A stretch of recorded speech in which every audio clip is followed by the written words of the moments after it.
In Africa's waterways, the Nile crocodile reigns supreme.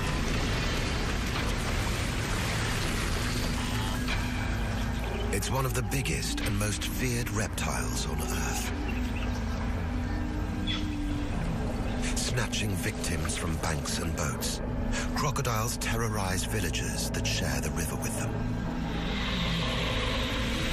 With up to 2 fatal attacks recorded each day, this hugely successful and cunning predator has been reclassified as the #1 killer of humans in Africa, overtaking the previous title holder, the hippo. Wildlife cameraman Brad Besterlink is planning the unthinkable. He intends to dive into the crocodile-infested waters of the Okavango Delta. Without a cage or any other protection, his mission is to study these unpredictable creatures in their natural underwater domain. A feat never attempted before, and one which is fraught with danger.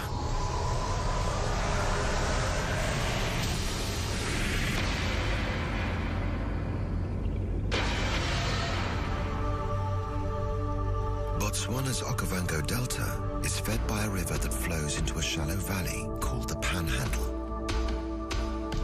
This waterway meanders from Botswana's northern border and eventually spills into the delta 120 kilometers downstream. During the winter months between May and August, the Panhandle floods, creating vast wetlands of papyrus and grass. For Brad Besterlink, the flooded river is like his backyard. I've always been an Okavango child. I've played on every island. I've swum in every lagoon. I've explored every channel. This area has been my playground for my entire life. Brad returns every winter to film the Panhandle's huge variety of wildlife. He finds plenty of subjects. A menagerie of animals come to this lush water world for shelter, food, and to breed. Hippos, the largest residents, forge new waterways through the endless fields of reeds. The lechwe is an antelope with splayed hooves that have evolved for life on water. Birds feast on the abundant insects and fish that inhabit the Over 70 species of fish are found in the Panhandle. The smallest and youngest live in the lily lagoons, hiding from the predators that prefer the open water of the bigger channels. Tigerfish are the African equivalent of the South American piranha, bearing razor-sharp teeth and bad attitudes. But they're not the top of the food chain. The abundance of fish sounds the dinner bell for a formidable predator.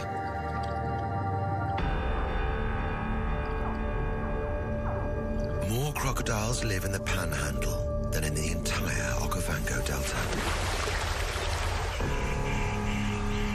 And in winter, even more arrive to breed, their numbers peaking at over 3,000. Brad knows his way around the Panhandle better than most. He's filmed the resident wildlife here for over a decade. But it's the Nile crocodile that has always held a special fascination for him. In particular, its unseen underwater activities. Recently, he's been filming crocodile hunting behavior at a heronry, a breeding colony of darters and cormorants.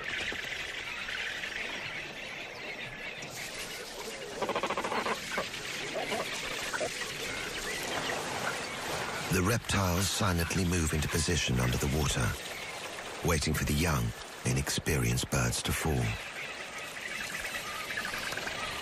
They lie with only their eyes, ears, and nostrils above the surface. Submerged like this, they hide their true size. On the bank, Brad waits patiently to film the action. The fledglings drop into the water and can't take off.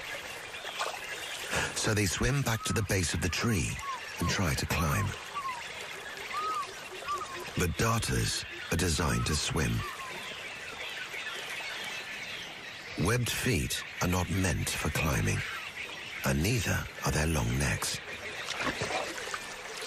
Many don't make it back to the nest, falling helplessly into the water. They are literally sitting ducks.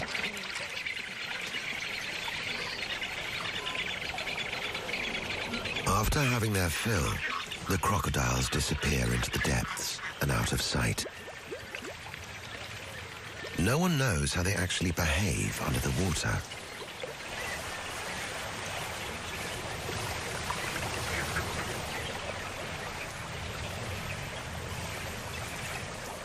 After seeing the darters and cormorants actually bailing off and going under the water, I really felt that it's imperative that I actually go underwater and see what is going on. It was just such a big part of that environment and that circumstance of behavior that was missing. To capture it, you'll have to dive under the heronry. No one has ever tried this before.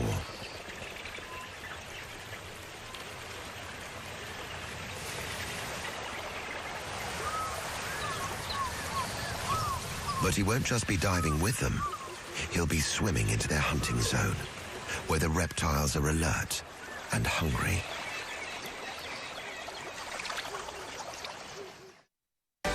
Dodo Heroes Season 2, Friday at 9 p.m. on Animal Planet.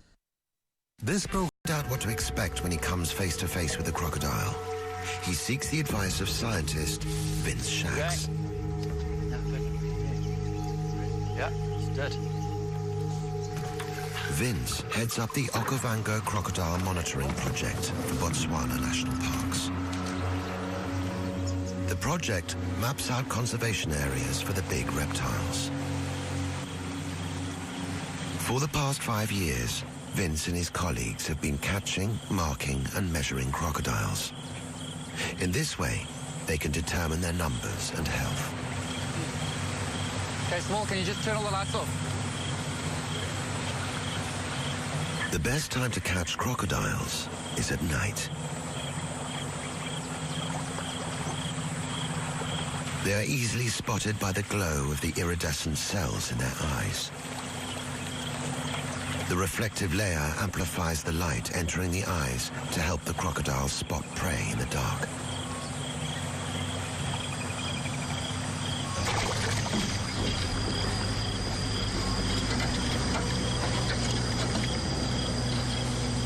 Vince catches juveniles with one hand, but he needs to watch their tiny teeth, which could shred his fingers. Larger crocodiles, anything longer than a meter, are more difficult to catch.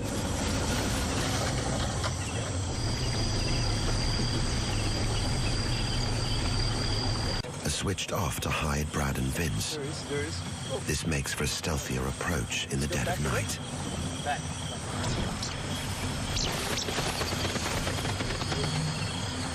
They approach a much bigger crocodile.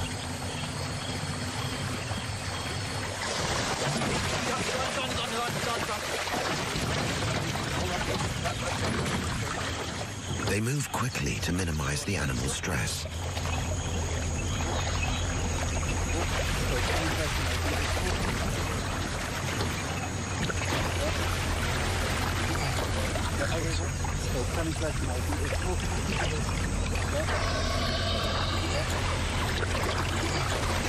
They need to disarm its gaping jaws.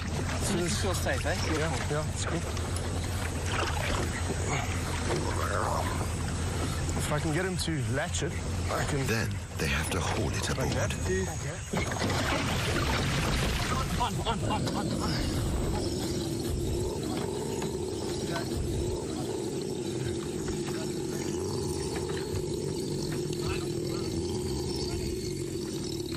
Vince calms the angry crocodile by blindfolding it. You ready? It seems to work. Ready? Over. Tail, turn this out. Yeah. Okay, now sit there. Sit there. They need to turn the beast on its back to determine its sex. Right, so... Walk it? Yeah, you can find it, but you must just stay sitting on him, eh? Okay, it's a female. While Vince gathers his research data, Brad and crew make sure it doesn't move. 3, over. On. Right. Within 15 minutes, Vince has taken all the data he needs. So, Brad, this is the typical size adult that you'll have moving around up and down the main channel this time of the year. Through this monitoring project, Vince and his colleagues have caught and identified 2,500 crocodiles. This time of year is the best time to do this. Huge numbers of crocodiles come to the panhandle to mate. It's also the best time for Brad to dive, while the water is at its clearest.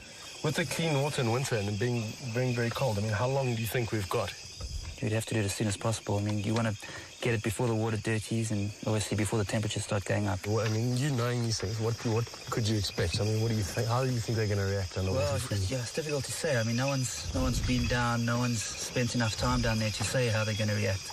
My instinct says that they'll react to anything that comes close to them underwater. But it is winter, it's cold, they're not as active. If there is a good time to dive, which I don't think there is, this is probably the best season to do it.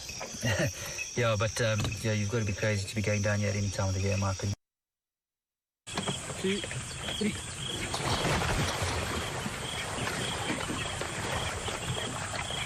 Good one. Opens for 2 months during winter, when the headwaters that gather further north reach the panhandle flooded. The fast-flowing water washes away the sediment and suspended particles, allowing up to 15 meters of visibility underwater.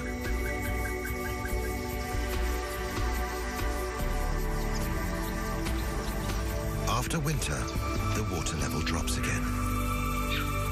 But there's another reason to dive with crocodiles at this time. Because the temperatures are so low this time of the year, their metabolism slows down quite a bit and they don't eat as much. So all activity kind of shuts down during the winter period. Brad also believes that he may be safer because the crocodiles of the Okavango aren't used to preying on large animals. The swampy papyrus banks of the area do not allow wildebeest or zebra to approach the water to drink, so the reptiles here rely on catching birds and fish. In other parts of Africa, where the terrain is different, the Nile crocodile is a regular killer of large mammals, using their extraordinary power to devastating effect.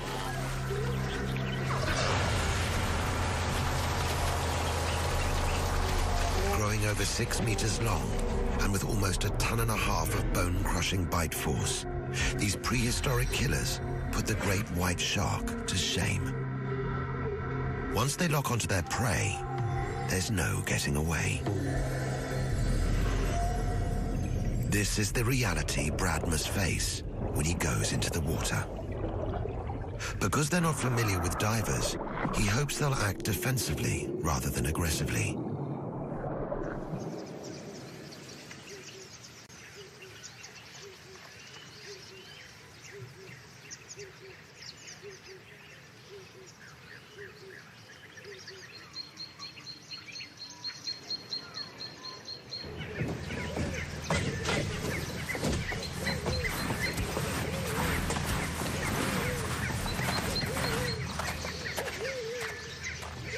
Andy, Brad's wife, and a diving instructor in her own right, will accompany him and watch his back.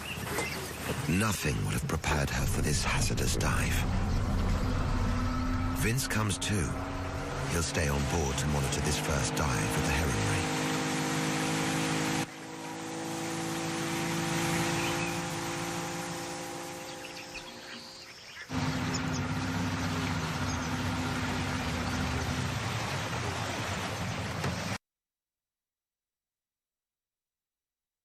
drift down to avoid disturbing the birds.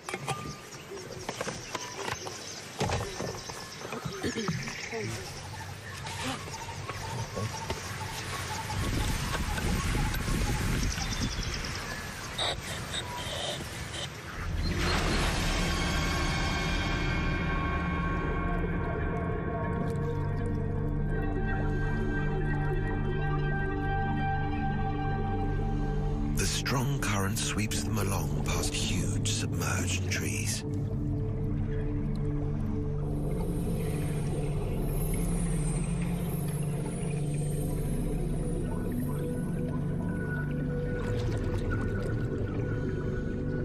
They come across a sunken fishing canoe, a makoro which appears to have been badly damaged. Fishermen go missing in the Okavango every year, and crocodiles are the prime suspects. They rarely leave any trace of their victims. As they approach the heronry, Brad and Andy make their first contact.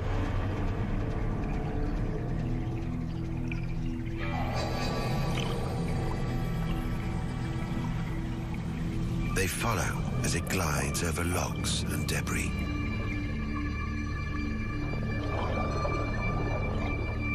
Surprisingly, they're able to get quite close.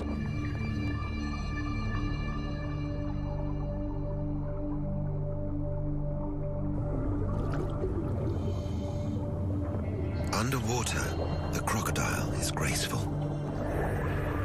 It swims with its powerful tail, and it tucks its limbs against its body for streamlining. When it comes to rest,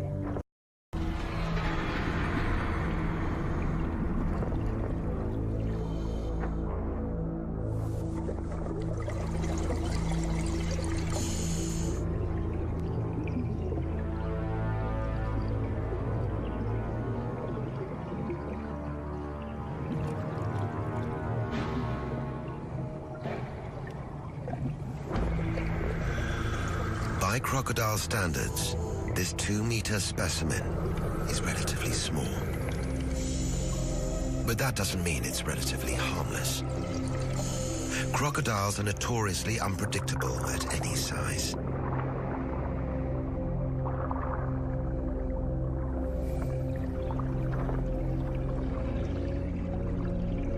Andy and Brad have dived with other big predators before, such as sharks, and know it's crucial not to invade their space or show any signs of panic. They're careful to avoid any sudden movements.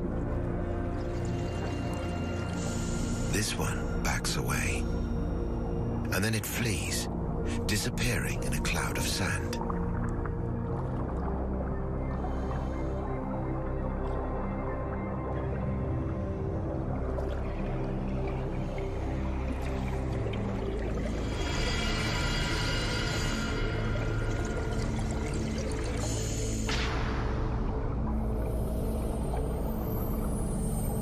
As they approach the heronry, Andy hangs onto a branch to keep watch.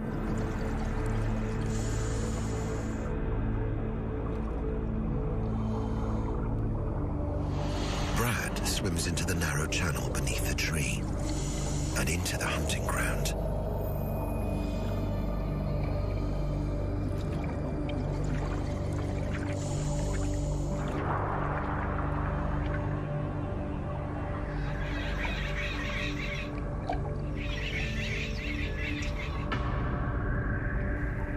Lying in front of Brad is a crocodile.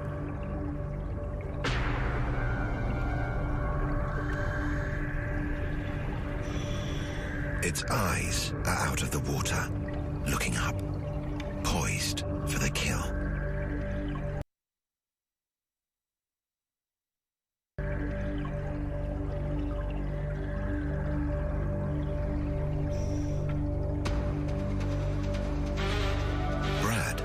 Edges closer.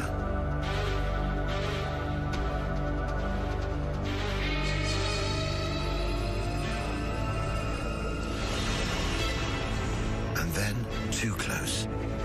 The crocodile senses him, but instead of attacking, it moves away.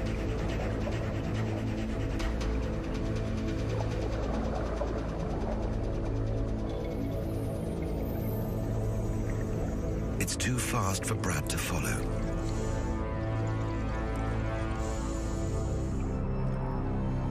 With air running low, the divers need to surface.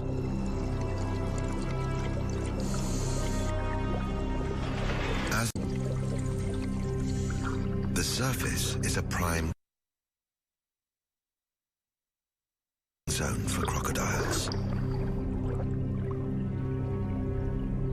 On the surface, the inherent fear of crocodiles in the water, waiting to be eaten by something. Brad goes up first, while Andy keeps to the relative safety of the bottom.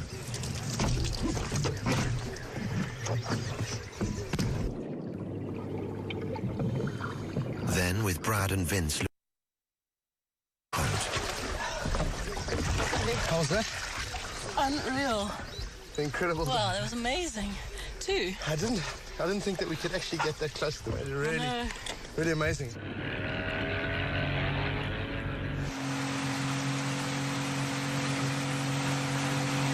A sense of adventure drives them now. They want more footage, but need to spend more time in the water. Seeing a crocodile for the first time underwater was an exciting turning point for us. It was a surprise, and you get the sudden jolt of adrenaline and just fascination.